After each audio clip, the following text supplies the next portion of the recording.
शांति। आज 17 जनवरी 2024 के बाबा के अनमोल मधुर महावाक्य सुनेंगे। आज की बाबा की मुरली धारणा युक्त मुरली है। बाबा कहे, तुम्हें अपने बुद्धि रूपी बर्तन को शुद्ध स्वच्छ बनाना है, क्योंकि तभी ज्ञान रत्न धारण कर सकेंगे।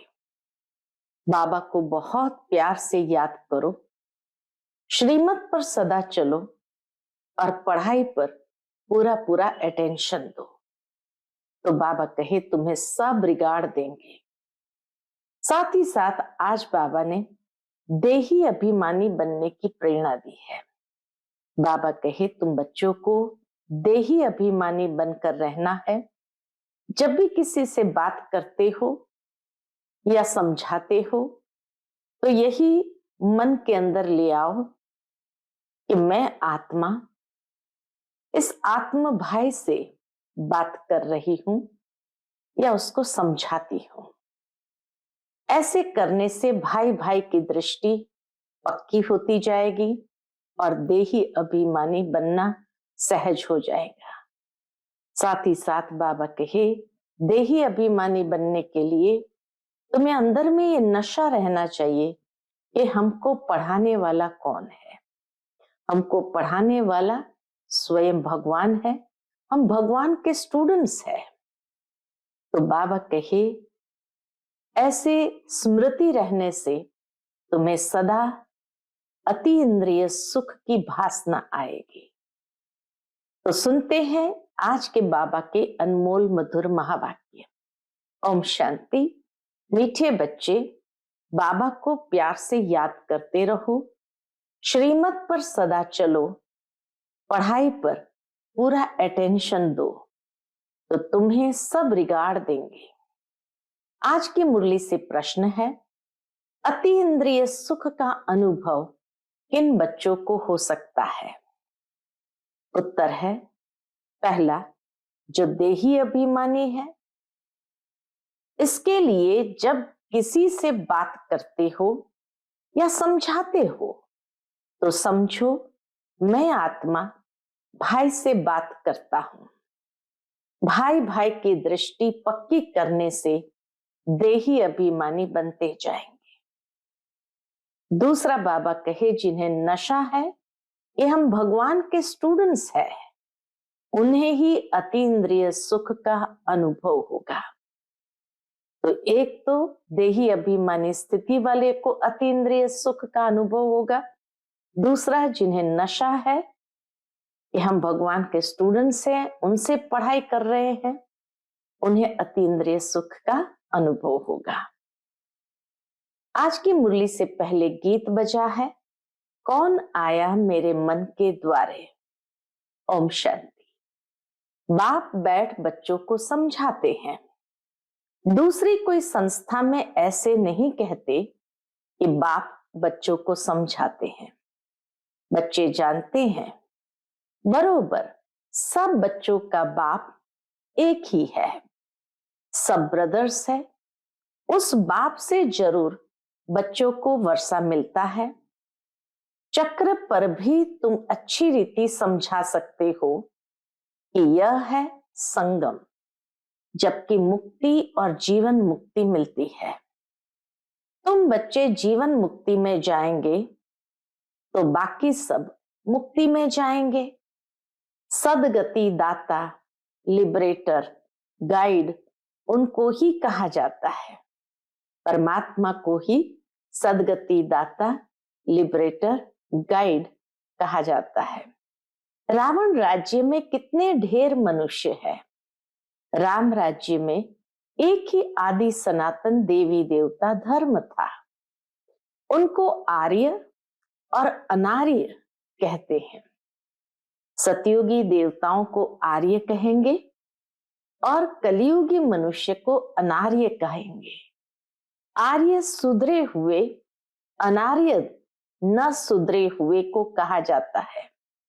इसका अर्थ भी कोई नहीं जानते कि सुधरे हुए से अनसुधरे कैसे बने। आर्य कोई धर्म नहीं था, सुधरे हुए ये देवताएं थे। फिर 84 जन्म के बाद अनसुधरे बनते हैं। जो ऊंचे थे, ऊंच पूज्य थे, वही पुजारी बन पड़े। हम सो का अर्थ भी बाप ही समझाते हैं। सीढ़ी पर समझाना बहुत अच्छा है, ऐसे नहीं कि आत्मा सो परमात्मा। हम सो का अर्थ ये नहीं आत्मा सो परमात्मा, परमात्मा सो आत्मा, नहीं, ये तो विराट नाटक है। तुम जानते हो हम सो पूज्य थे, फिर पुजारी बने, अर्थात हम सो देवता, फिर सो क्षत्रिय, सो वैश्य, सो शूद्र बनते हैं। सीढ़ी तो जरूर उतरेंगे ना, यह भी हिसाब है। 84 जन्म कौन लेते हैं? बाप कहते हैं तुम अपने जन्मों को नहीं जानते हो, मैं तुमको बताता हूं। यह चक्र है, उसमें हम ही 100 देवता, क्षत्रिय आदि बनते हैं। 21 जन्म तो नामी ग्रामी है। मनुष्य तो इन बातों को जानते ही नहीं। क्यों नहीं जानते हैं? बाबा कहे तमो प्रधान है। अब तुम बच्चों को ही सारी नॉलेज मिलती है, परंतु समझते कोई मुश्किल है। तब कहते हैं कोटों में कोई ही ज्ञान को आकर लेंगे और देवता धर्म वाले बनेंगे। इसमें आश्चर्य नहीं खाना चाहिए, चक्र पर समझाना सहज है। यह सतयुग, यह कलयुग, क्योंकि सतयुग में होते ही बहुत थोड़े हैं। झाड़ छोटा होता है, फिर वृद्धि को पाता है। इस झाड़ का किसको भी पता नहीं है, और ब्रह्मा की बात भी मुश्किल समझते हैं। बोलो, ब्रह्मा मुख वंशावली ब्राह्मण तो जरूर चाहिए ना। यह एडॉप्टेड बच्चे हैं। वह ब्राह्मण है कुख वंशावली, यह ब्राह्मण है मुख वंशावली। यह है पराया रावण राज्य। बाबा कहे ये दुनिया है पराया रावण राज्य। बाप को आकर राम राज्य स्थापन करना होता है, तो किसमें तो प्रवेश करेंगे ना। देखो, ये झाड़ के एकदम पिछाड़ी में खड़ा है। ब्रह्मा बाबा का एक चित्र झाड़ में नीचे तपस्या कर रहे हैं, और दूसरा एकदम कलयुग के अंत में आकर खड़ा है। इनकी जर्जरीभूत अवस्था है। बाप कहते हैं मैं बहुत जन्म के अंत के जन्म में प्रवेश करता हूं। यह अंतिम 84वां जन्म है। तपस्या कर रहे हैं। हम इनको भगवान नहीं कहते, हम ब्रह्मा बाबा को भगवान नहीं कहते।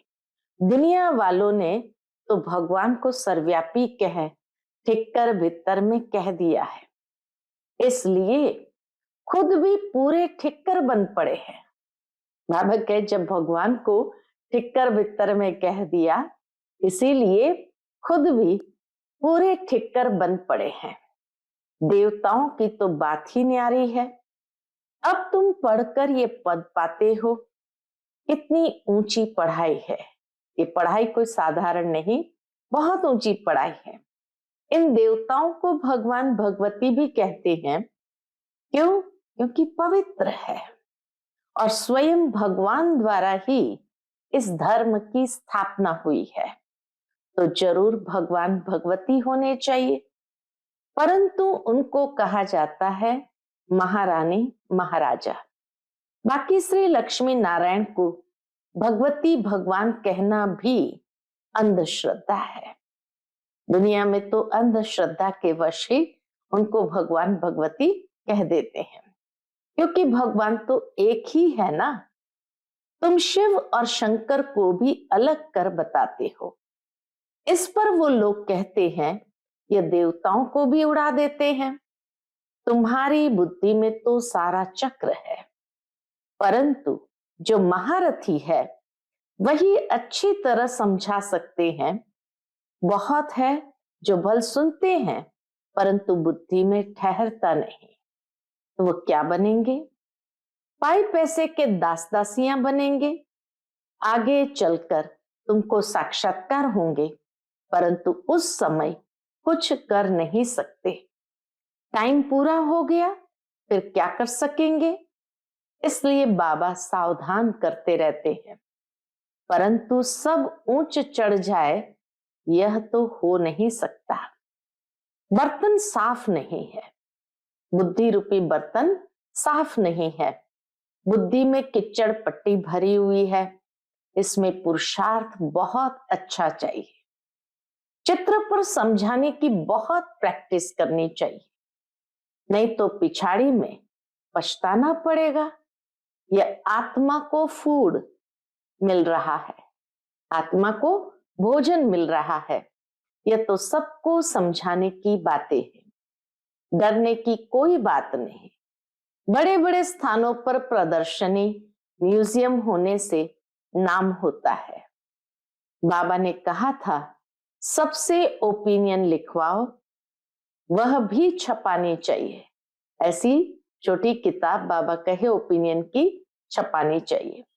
बच्चों को बहुत सर्विस करनी है, इसमें जांच भी बहुत करनी है, समझने वाले हैं या नहीं।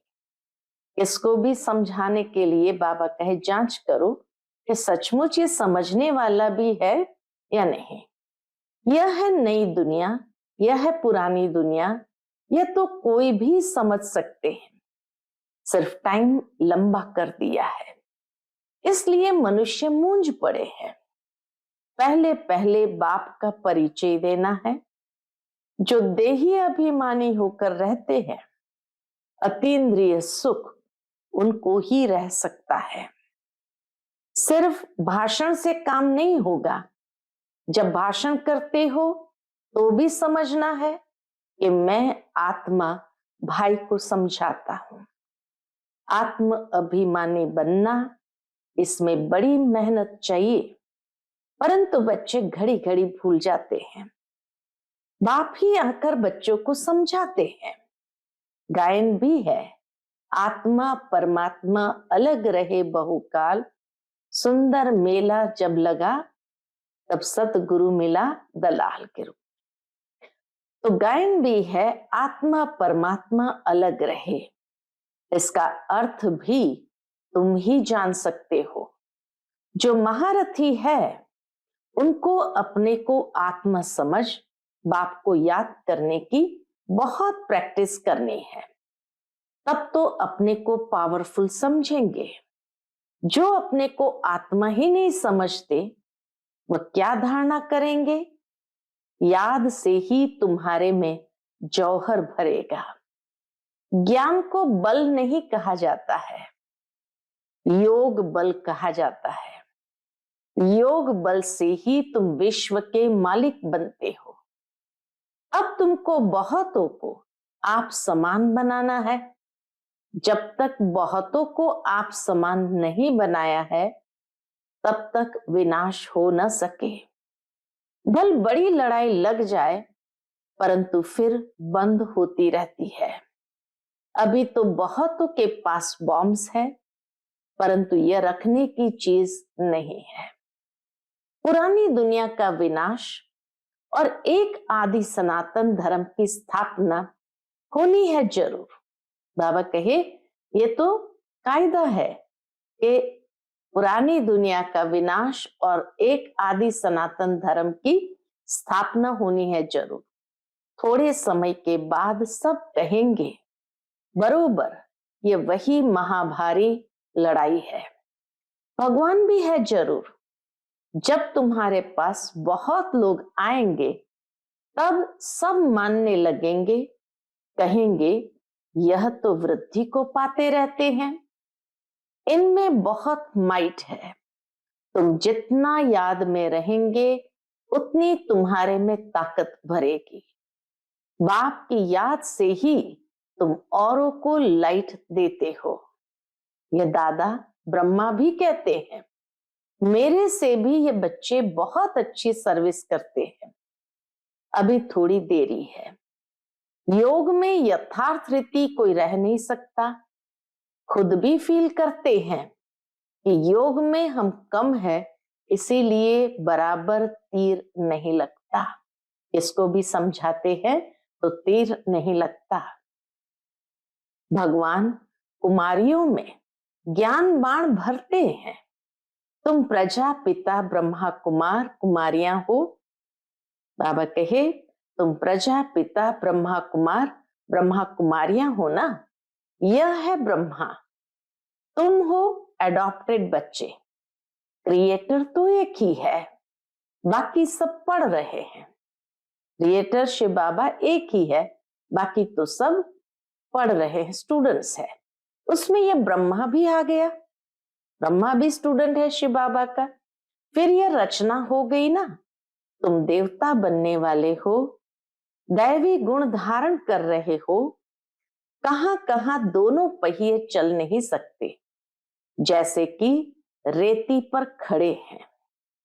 बाबा नाम नहीं लेते हैं, नहीं तो समझना चाहिए बाबा सच कहते हैं। बच्चे भी एक दो के स्वभाव को जान सकते हैं, जिनका आपस में काम रहता है। बच्चे समझते हैं हम ही सिरताज थे, हम ही सिरताज थे, अब फिर बनते हैं। पहले तुम किसको समझाते हो तो मानने लिए तैयार नहीं होते, फिर धीरे धीरे समझते हैं। इसमें बुद्धि बहुत चाहिए। ज्ञान को समझने के लिए बुद्धि बहुत अच्छी चाहिए। आत्मा में बुद्धि है, आत्मा सतचित आनंद स्वरूप है। अब तुम बच्चों को देही अभिमानी बनाया जाता है। जब तक बाप न आए तब तक कोई देही अभिमानी बन न सके। अब बाप कहते हैं आत्म अभिमानी भव। बाबा कहते आत्म अभिमानी होकर बैठो, माम एकम याद करो तो मेरे से शक्ति मिलेगी।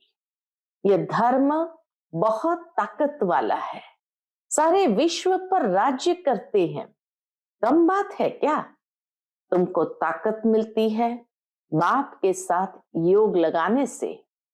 यह है नई बात जो अच्छी रीति समझाना पड़ता है। आत्मा का बेहद का बाप वही है, वही नई दुनिया का रचयिता है। तो शिव का ऑक्यूपेशन समझाओ कि वह आकर क्या करते हैं। श्री कृष्ण जयंती और शिव जयंती दोनों की मनाते हैं। अब दोनों में बड़ा कौन? श्री कृष्ण जयंती और शिव जयंती दोनों मनाते हैं। बाबा कहे अब दोनों में बड़ा कौन? तो दिखाते हैं श्री कृष्ण के आराध्य शिव रहे, ऊंचते ऊंच निराकार। उसने क्या किया जो शिव जयंती मनाई जाती है? कृष्ण ने क्या किया?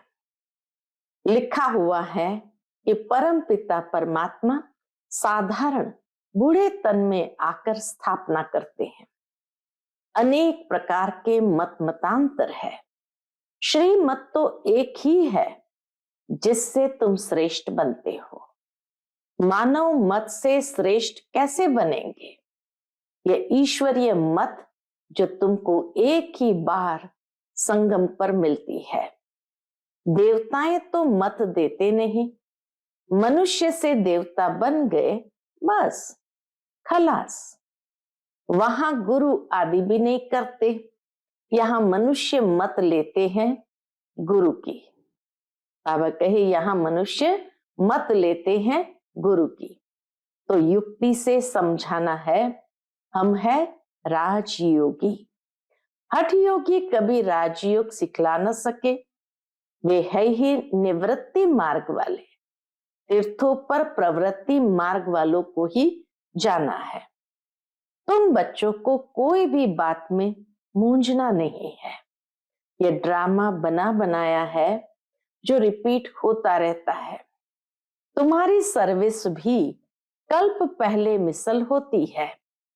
ड्रामा ही तुमको पुरुषार्थ कराते हैं, वह भी तुम करते हो कल्प पहले मिसल। पुरुषार्थ वालों की चलन से तुम समझ सकते हो तब तो प्रदर्शनी में ग्रुप देखकर गाइड दिया जाता है। बाबा कहे प्रदर्शनी में ग्रुप देखकर गाइड दिया जाता है ताकि अच्छी रीति समझा सके। पढ़ाने वाला बाप तो अच्छी रीति जानते हैं, कितनी विशाल बेहद की बुद्धि बनाते हैं। बाबा आकर हमारी कितनी विशाल बेहद की बुद्धि बनाते हैं। तुमको नशा रहना चाहिए कि हम किसके बच्चे हैं। भगवान हमको पढ़ाते हैं, कोई नहीं पढ़ सकते तो भाग जाते हैं। भगवान भी समझते हैं ये हमारा बच्चा नहीं है।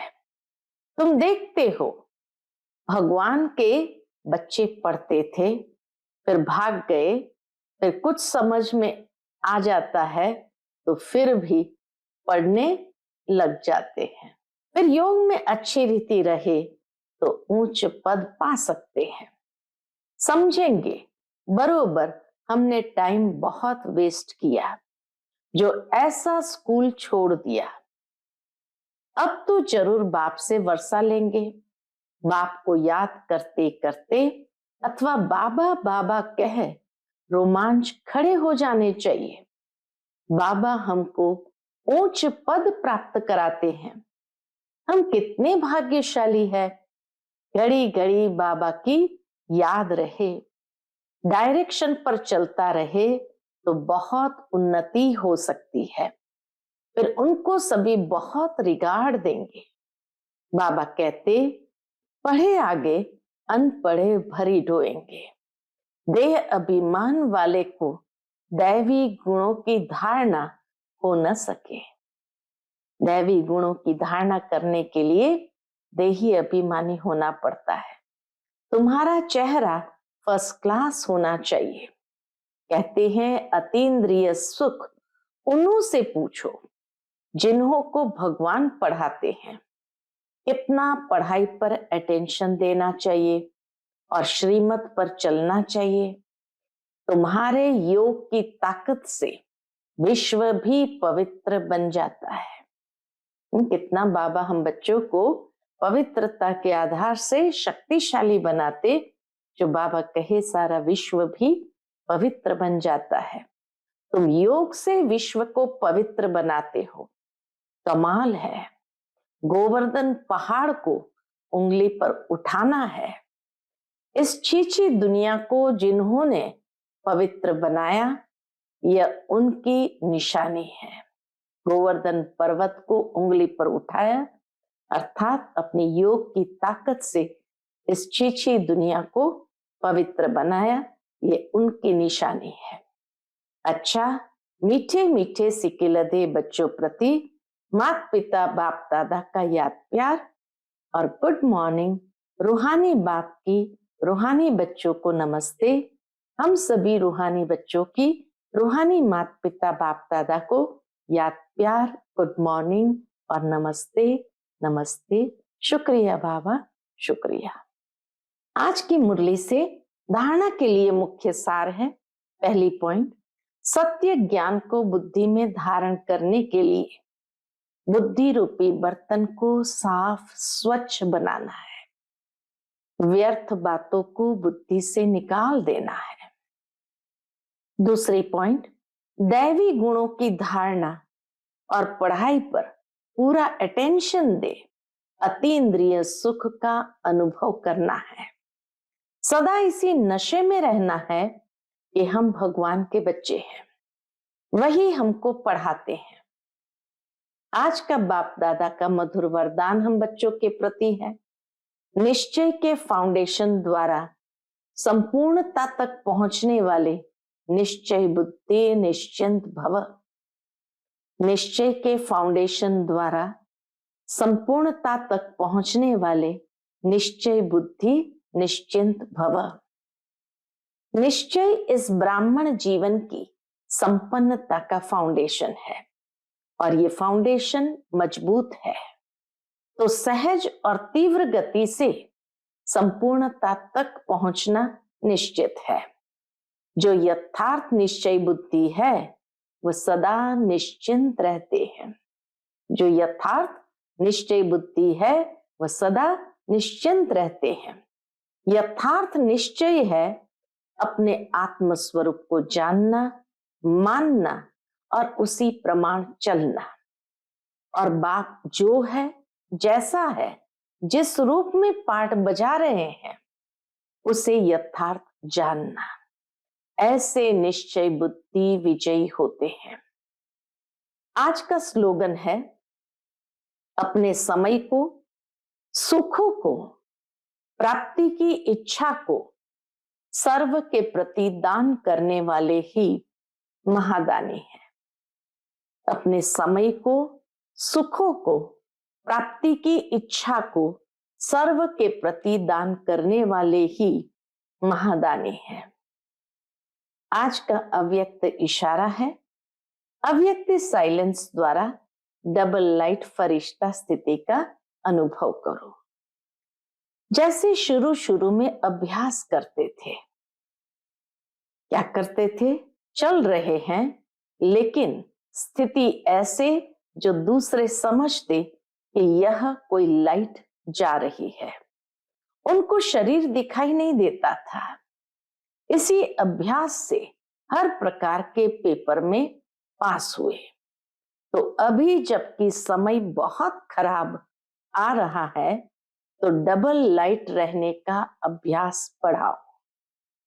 दूसरों को सदैव आपका लाइट रूप दिखाई दे, यही सेफ्टी है।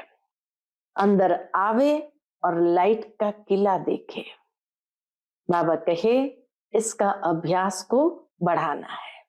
अच्छा, ओम शांति।